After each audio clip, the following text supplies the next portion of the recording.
6, 5, 4, 3, 2,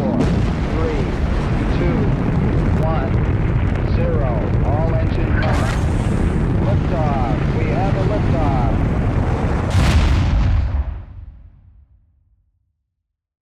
Hi everybody, welcome to a new segment called Scud's a Space Cadet. I'm Scud, and this is the Apollo Saturn V launch in the game Reentry. We're going to be doing this launch with the checklist, and we're going to be breaking down each step of the checklist, what we're doing, why we're doing it, what's happening to the rocket when we do it, and what is some of the stuff being said back and forth during launch, so that if you play the game, rather than just clicking the switches and going with the flow, you kind of have an understanding of what the astronauts were doing, and you can enjoy the game even more. I'm a space nerd. I eat this stuff up. Let's dive in.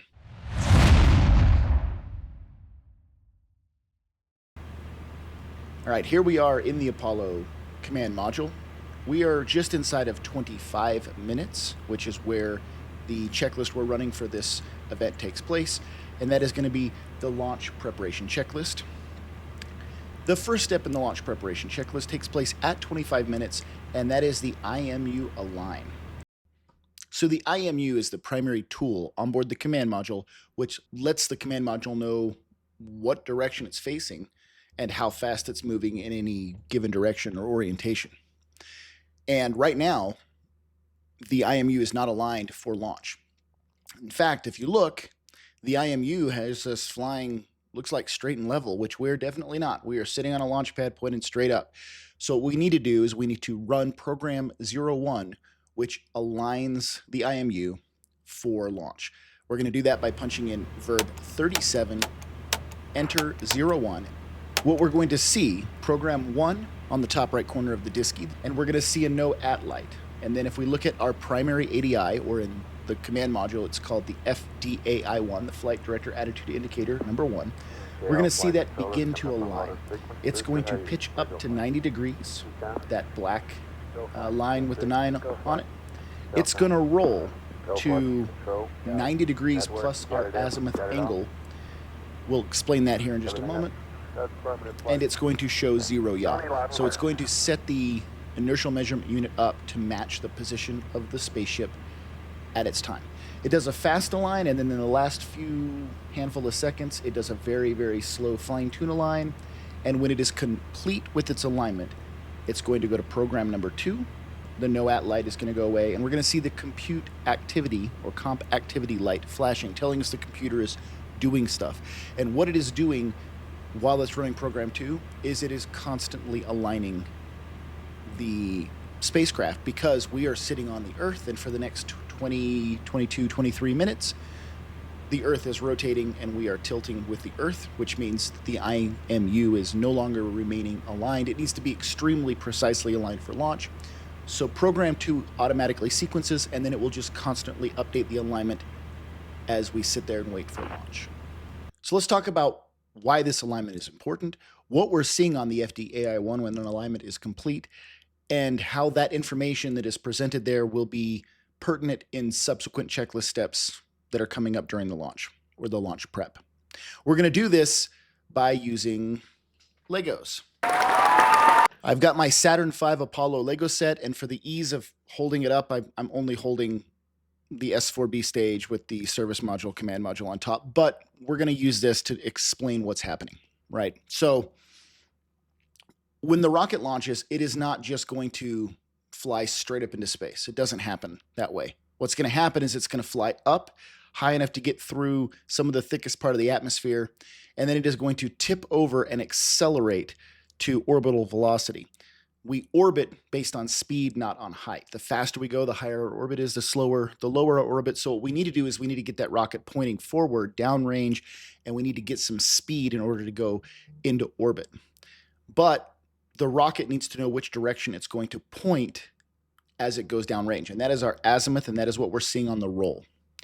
So what's going to happen when the rocket launches is it's going to go up, and then it's going to point towards the azimuth. So let's say the azimuth is somewhere over this way. And let's say this little RCS thruster here, this is our up and down pitch axis. The rocket's going to pitch this way, or it's going to tilt this way. So we've got pitch, and we've got yaw as I poke myself in the face here. If we're going to be going that way, the rocket could both pitch and yaw to get that way, but that's a lot more work. So what's going to happen is the rocket is going to launch up, and then it is going to roll itself in a turn so that it can align its pitch axis with the azimuth that it wants to fly. And that way, when it's time to go down range, it just tips in one axis. So it just pitches over and accelerates. So when we look at the FDAI, and it is pointed 90 degrees up with no yaw, the roll is an important thing to note because that is the rolling orientation that it's going to go to in order to pitch down and fly on the proper trajectory at the right azimuth for the orbit that we want to obtain. The next checklist step takes place at T-minus 20 minutes, and that first part of that checklist is telling us we can change the stable X member, which is essentially saying we can go into the command module computer and change our launch azimuth. We're not going to do that on this launch. We're going to leave it set where it's at. The next few steps are configuring the RCS, or reaction control system thrusters, and powering them up. Now let's talk about those real quick. So as you can see on the outside of the service module, there are these protrusions with little rocket nozzles on them. Those are our RCS thruster quads. There are 4 of these, and each one has 4 rocket motors. Those rocket motors can be used to pitch, yaw, and roll the spacecraft, as well as move the spacecraft forward, backward, left, right, or up and down. The checklist is a little bit confusing here because the switches are kind of going all over the place. Some of them are up and some of them are down, and some of them are off. What we're doing is we're turning the AC roll jets off. Those 4 switches are off because we're not going to use the Alpha and Charlie roll jets. The Bravo and Delta BD roll jets are going to go on, and then all the pitch and yaw jets are going to go on. And we are putting some switches up and some down because we're powering some of them from main bus A and some of them from main bus B, so that we have redundancy built into the power going to these RCS thrusters. That way, if we were to lose one of the electrical buses, we would still have some of the thrusters operating. Our next checklist step takes place at T-minus 15 minutes, and this is going to be where we start configuring some of the electrical power and other miscellaneous switches that we need to have ready for launch. We're going to move over to the lunar module pilot seat, and we're going to check that battery C has power. We have 3 batteries on the spacecraft. We will be using during launch batteries A and battery B, but we're not going to be using battery C. It's just sitting there as a backup in case we need it for any reason if we were to lose power on any of the other batteries. But we want to check and make sure that it is charged to 37 to 37.5 volts in case we might need to charge it up here before launch. So we're just checking the voltage on that. And then we are going to go back to main bus A on our DC volt indicator because that's the bus we're going to monitor during launch. We're now moving over to the commander's seat, and the checklist tells us to check FDAI1. It says total attitude equals roll 90 degrees plus azimuth. And I know when it aligned, it rolled clockwise, but we're now looking at this and counting counterclockwise. So if we're to go counterclockwise 90 degrees plus our azimuth, which today is 72.79, or let's call it 73 degrees, 90 plus 73 degrees equals 163 degrees. And if you look at the bottom of the ADI where the arrow is pointing, it is pointing at just about 163 degrees. And that is pulling in from what I talked about earlier. We need to verify the azimuth when we look at this ADI and make sure that it is pointing the correct amount. For the next step, we are going to put our FDAI scale to 5.5. That is going to adjust the sensitivity of the yellow flight director needles and the triangles on the top, bottom, and right, which are our rate indicators. And we're going to adjust the sensitivity of those to something that is appropriate for launch. After that, we're going to check to make sure our rate switch is in high. This is going to be how fast we are able to control the spaceship. We have a high and a low. Next, we're verifying that the translation controller has power. The translation controller is a small T-handle in the commander's left hand, and during spaceflight, that translates the spacecraft forward and backward, left and right, and up and down. However, during launch, the translation controller is what the commander uses to abort. So we want to make sure that that is turned on so that we have that ability to abort if we need to.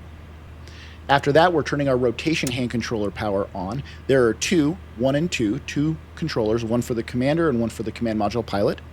And we're turning the direct mode on, which gives us direct control of the thrusters, and we're putting that into the up position for both of those to be powered by main bus A and main bus B. After that, we're making sure that the command module computer mode is in free.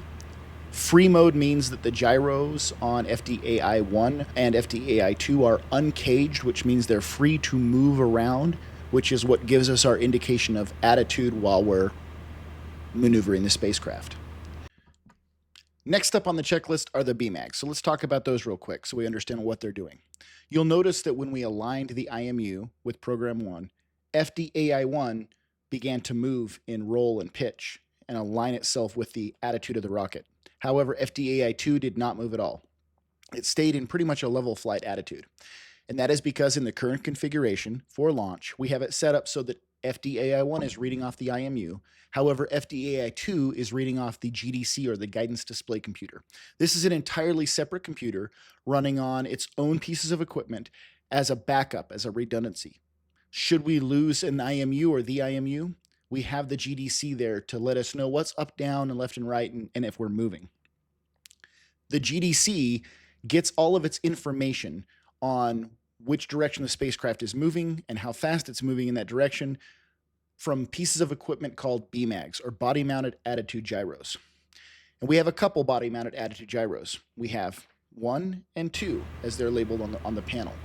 And we are putting all 3 switches, roll, pitch, and yaw, into rate 1. And what that means is that we are telling the GDC computer to get all of its rate data on roll, pitch, and yaw from BMAG 1. That way we know which direction we're moving. Next step is RHC, or rotational hand controllers, 2 of them, and we're going to make sure they're armed. We're going to do that just by looking down at the rotational hand controllers, and we will see a yellow armed in front of those controllers. So the Astro Launch Operations Voice Check, it's just a comm check, right? So why are we flipping switches on the lunar module pilot side and the commander side? Well, what we're testing is not the radios that we're talking through, not the RF or the VHF or the S-band or all the various radios that we're going to use on our way to the moon. What we're testing is that we are talking to mission control through the launch complex, and the command module is hardwired in to a communication system through the launch tower, through an umbilical, through the launch pad, all the way to mission control. And so we're turning off these radios and then doing a comm check and then turning these radios back on so that we are testing that we can talk through the launch complex without feedback or interference from those radios. Next up on the checklist, after the comm check and the radios are back on, is to check that our SPS thrust is in normal. That is this large gray switch, and there is no off position. It is just SPS on and SPS normal. If we were to flip that switch up, it fires the service propulsion engine in the bottom of the service module. We don't want that to fire, so we're checking that it is in the normal position. After that, we're checking our delta V thrust switches, which are under these gray covers, and making sure that they are in the down and off position. Those switches give the command module computer the authority to fire that same engine. We want to make sure those are off. After that, we're going to make sure that the angle of attack percent switch is in the up position, or angle of attack. And what that does is it allows us to monitor the launch vehicle's angle of attack on this indicator here. If that is down in the percent position, it's going to tell us how much thrust we're getting out of the service propulsion engine in percent. So we want it on angle of attack. Next, we're going to move over and put our EDS switch in auto. We're going to check that the 2 engine out switch is in auto and the launch vehicle rates switch is in auto. So let's talk about the EDS system, because that's important. The EDS system is the emergency detection system, and it is monitoring all kinds of stuff on the command module and the service module. But what's important for us now is that it's monitoring things on the Saturn V rocket, and is monitoring the engines and making sure that they're doing what they're supposed to. It's monitoring which direction that rocket is tilting and how fast it's moving. And it's even monitoring the structural integrity of the rocket to make sure that it hasn't blown up or it's not coming apart. And what the EDS system is going to do is it's going to advise the crew of a situation that might warrant an abort. And then if they decide it's time to abort, the commander can use the translation hand controller to initiate an abort. But there are times where we want the system to automatically abort for us, things that the crew might not be able to respond to in time. Of those things, the 2 big ones are losing 2 engines on the Saturn V rocket, or the Saturn V rocket starts to tumble. And that's what we're doing when we put the EDS switch in auto. We're saying, hey, we're giving you the authority to abort for us, and then we're checking to make sure that the launch vehicle and the 2 engine out switch are in auto, telling it these are the things that we might want you to abort for us. And in fact, that's probably one of the worst things that could happen on the rocket, is losing 2 engines, specifically at around the 40-second mark. At around the 40-second mark, we're approaching something called max Q, or max dynamic pressure. And that is where the rocket is hitting the air molecules at the hardest. It is the most amount of force being applied to the rocket from the atmosphere. And if we were to lose 2 engines at that point, where the rocket is very vulnerable because we're pushing through the air so aggressively, if we were to lose 2 engines, if we lost 1, we'd be fine, probably. But if we lose 2, there's a good chance that that rocket will start to yaw or tip at a rate faster than the gimbals on the motors can correct for. It won't be able to straighten itself out, and it's going to start to tumble. And at that point, with that much pressure, if it starts to tumble, the rocket can disintegrate.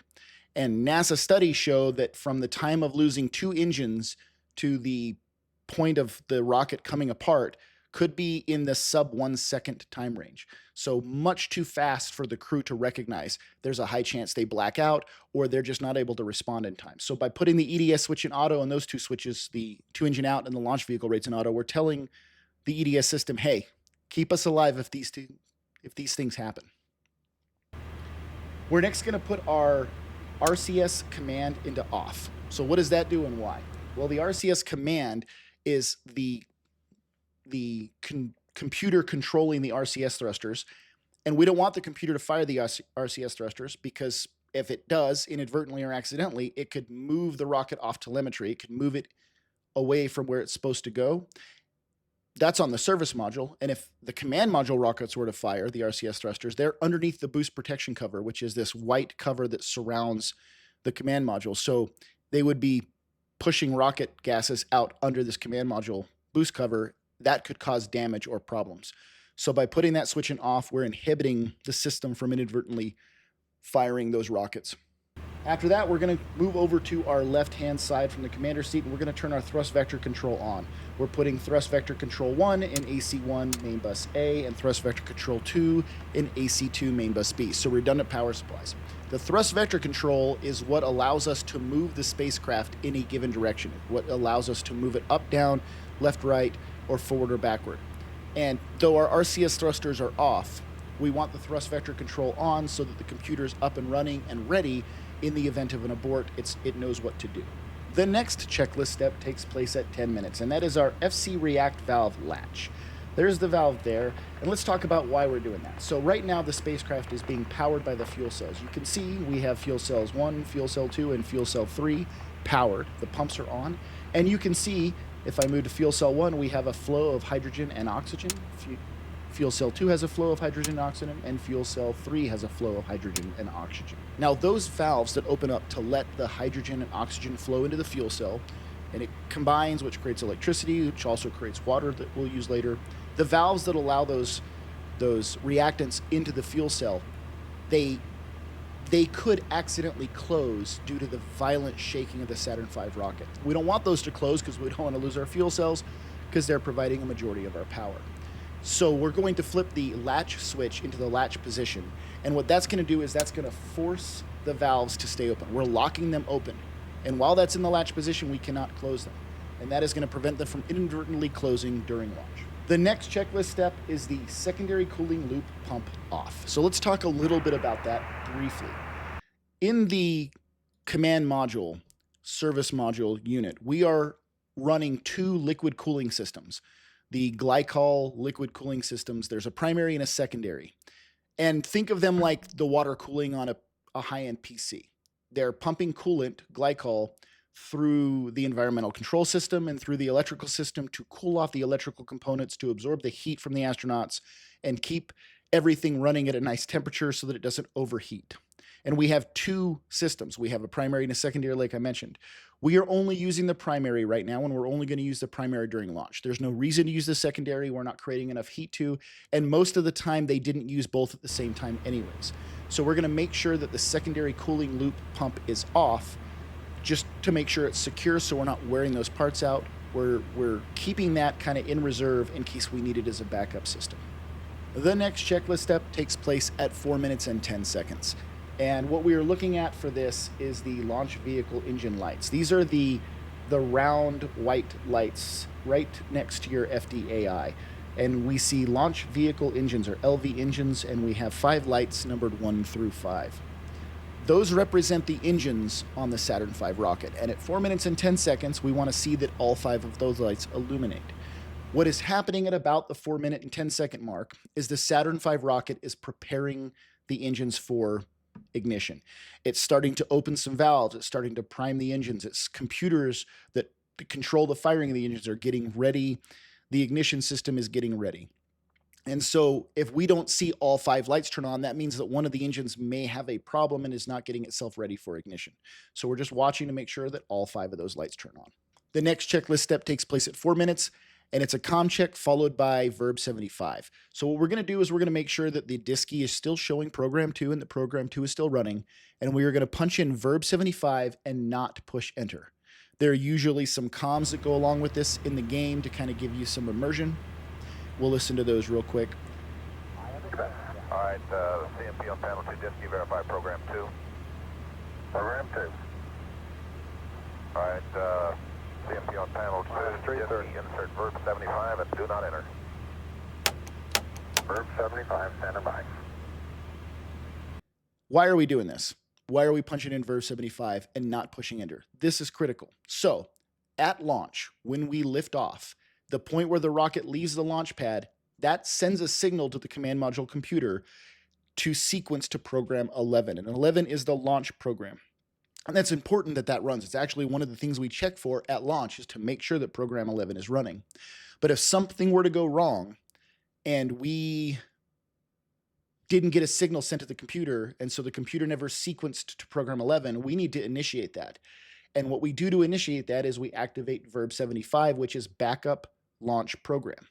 But with the rocket shaking, the Saturn V creating all that vibration, it's going to be very difficult for the astronauts to reach up and punch in verb 75 and hit enter. So we preload the verb, we type in verb 75, and we don't press enter. That way, if we run into that problem at launch, all the astronaut has to do is reach up and push one button, enter, and then he's initiated the launch sequence of the computer. At 2 minutes and 15 seconds, the checklist tells us primary glycol to radiator, pull to bypass. We've talked about how we have 2 coolant systems running in this, right? Like the water cooling or liquid cooling in a computer. We are running on the primary coolant system through most of our mission. That primary coolant system takes that hot coolant and puts it into a radiator, just like most water cooling systems on a computer have a radiator. In the Apollo command service module, that radiator, or those radiators, are the white panels on the outside skin of the service module. And the fluid flows through those, it radiates the heat out into space and cools that fluid back off. However, during launch, as we rip through the atmosphere, the outside of the rocket is going to get really hot. And we don't want the coolant flowing through the radiators if the radiators are getting really super hot, because all that will do is heat the coolant up, which will make it a lot harder to cool off the electronic equipment and keep the cabin cool, which means we're going to overheat the computers and the electronics, and we're going to overheat the astronauts. So we're going to pull the primary glycol to radiator to the bypass position, which is just shutting off the radiators. We're telling it don't go to the radiators. And that's to keep the environmental system operating correctly during the heat of launch. At 1 minute and 15 seconds, we are going to move over to the lunar module pilot side, and we are going to tie the batteries into the electrical system. The fuel cells are powering the spacecraft right now, but just to give us redundancy and backup in case fuel cells were to go offline, and to help augment the electrical system during high electrical loads during launch, we're going to tie the batteries into the electrical system by switching the main bus tie bat AC and bat BC switches into the up-on position. Now, what that does on the left switch is it ties battery A to the main bus A electrical system, and on the right switch, it ties battery B to the main bus B electrical system. After that, at the 1 minute mark, we're going to turn the PADCOM system off. That same Astro Launch Complex system that we were just talking about a minute ago, we don't need that anymore. We're about to disconnect from the launch pad. We're going to leave it all behind when the umbilicals are pulled, so we're going to turn the PADCOM off. One of the things that I missed here on my little demonstration is that in addition to turning the PADCOM off, we should be turning the VHF volume up to a higher than normal listening level, because shit's about to get loud. And the last checklist step on this is at 45 seconds, we GDC align. Now, I talked about how the guidance display computer does not align when we align the IMU, and the IMU has been updating its alignment with Program 2 throughout this checklist.